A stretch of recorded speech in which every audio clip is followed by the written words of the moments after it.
channel. Today we're going to be talking about exactly how you can use digital marketing analytics to actually grow your account. The beauty of digital marketing is in the fact that you can actually track every single little thing through metrics. In today's video, I'm going to tell you exactly which metrics you need to pay the most attention to in terms of your website and in terms of social media. Now, for more digital marketing tips and tricks so that you can actually grow your presence very quickly online, click the subscribe button and click the bell icon so that you can get notified every single time a video goes live. Alright, so let's jump into the analytics that you need to actually look at for you to grow your business online. Now, before we actually jump into looking at the metrics on your website and the metrics on your social media account, you need to actually set up analytics within your website so that you can actually track them. You need to actually add in Google Analytics so that you can track the visitors coming to your website, what they're doing there, and all that detail. So if you're stuck on this part, you can just talk to your programmer or just Google it on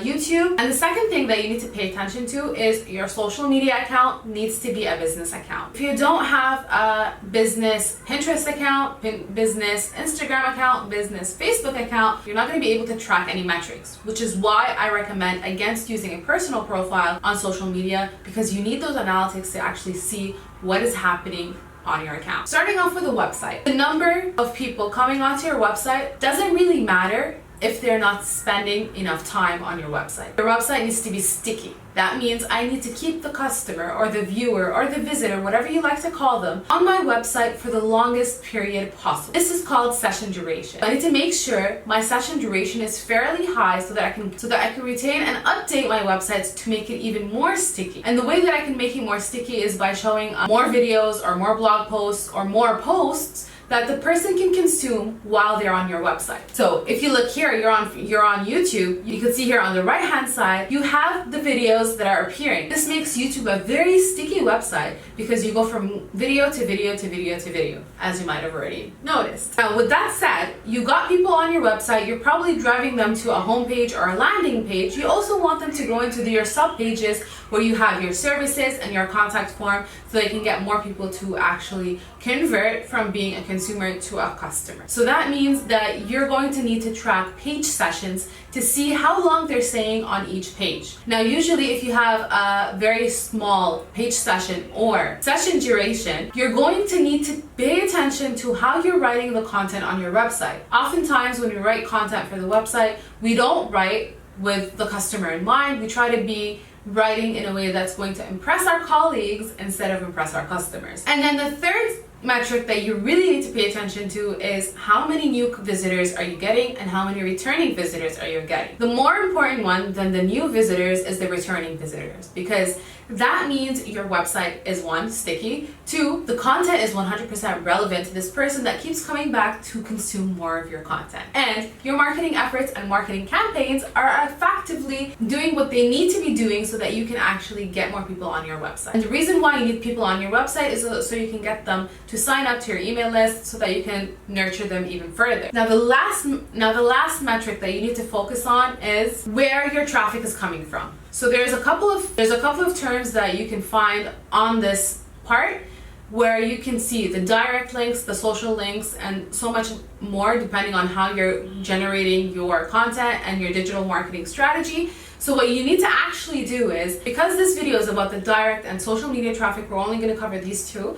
So the direct traffic is basically the people who are putting into the URL bar www.socialize.com, which is my website. This is a direct website link. So I'm getting people to come there directly by typing in this website URL so that they can land on my page. The second metric is the social. The social is basically how many people are coming from your social media accounts to your website. This number needs to be fairly high, and you should really focus on getting the number even higher because social media channels may not always be there. So you need to actually get people used to coming to your website and communicating with you through email so that you can have a lifelong communication plan with them. Now, of course, you should also track your conversions, but if you got the first 4 metrics down and they're doing well, the conversions will come with time. Focus on these 4 first so that you can be able to get a good website, and then you can focus on if the conversions are happening, if you have an online business or not. Social media, it's a little different. You're gonna need to go through some of the posts that you're posting and seeing how they're doing one by one on their own, just like you would do for a website if you're going page by page to see the statistics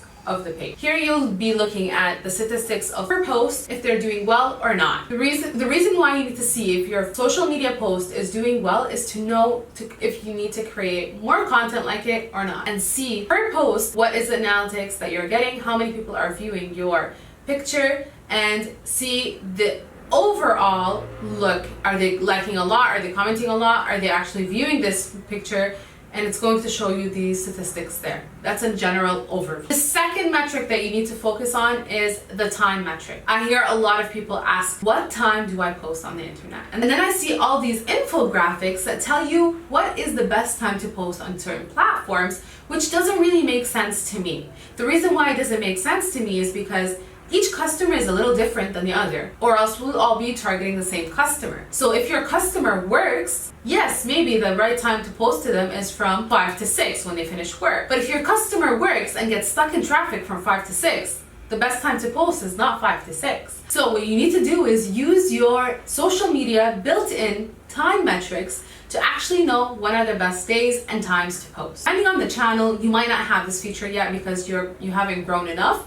What you can do is you can see when exactly are you getting the spikes of engagement on your content, and you're gonna have to test out the content to figure out when's the best time to post. The third metric that you need to follow is the impressions and the reach. Now, the reason why I put them both together is because they're pretty similar. The impressions are basically how many people are seeing your post numerous times, and the reach is how many unique visitors are seeing your post. This means that if your impressions are really high, it means that your customer is really liking your post and they keep coming back to it and they're thinking about it for hours and hours and hours, which is not that bad. And the reach, and you need to measure your reach to see how many unique visitors are seeing your post, or unique followers, or unique viewers, whatever you want to call it, depending on the platform you're trying to grow on. You're going to need to follow the reach to see how your content is getting shown online. Now, I know some of you might be new, so distributing your content on other platforms where you don't have a lot of followers is not really a thing that you can do. But what you can do is you can share it with friends and family, and even if you don't like to do that, you can do something a little different. You can go into groups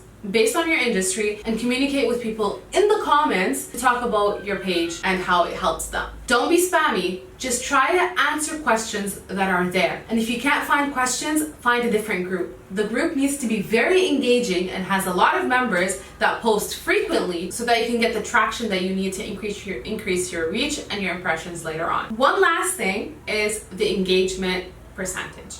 Now, your engagement percentage probably won't show up on Instagram. It's going to be a little bit different. But what you need to look for is how many people are commenting on your page and how many people are sharing your page. These are 2 metrics that you really need to pay attention to because they are the differentiating factor for growing on social media. Now, as you noticed, I didn't mention any page likes, I didn't mention any followers, I didn't mention any follower number, I didn't mention any subscriber number. The reason for that is these metrics are called, in the world of marketing, vanity metrics. They are just social proof that customers like to look at to validate you if your content is not really there yet. But you can create content that fits your customer perfectly and still have a small number of following and still get conversions. Now, it doesn't mean that you should stop looking at the numbers completely, but you should not sit there all day, every 5 seconds, and go into your phone and check how many people liked your post and how many people followed. This is seriously not the best way for you to spend your time. And I've had a lot of clients, when we first start, go into the page every 5 minutes to check how many likes they got on the post, how many likes they got on their page, how many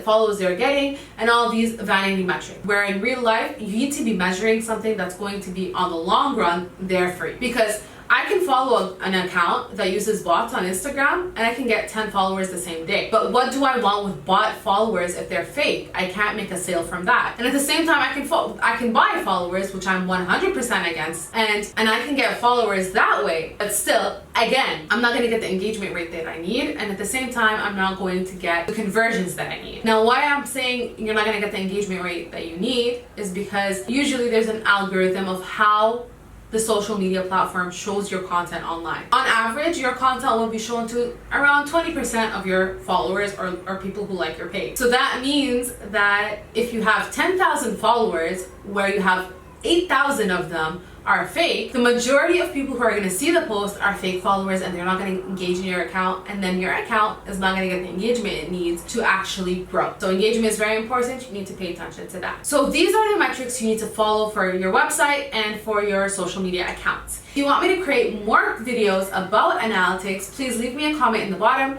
Make sure you go into the description box below and look for email lists and get on the email list, because I share a newsletter every Saturday of digital marketing tips and tricks that I do not share anywhere. Not on social media, not on my website, and not on my YouTube channel. So get on the list so you can get notified about everything digital marketing. Subscribe and hit the bell icon so that you can get notified as well when I post a video every Tuesdays and Thursdays. And that's basically the end of the video. But before you go, you can check out the other videos that are appearing on the screen so that you can also learn more about the different aspects that you might be struggling with your account. Bye for now.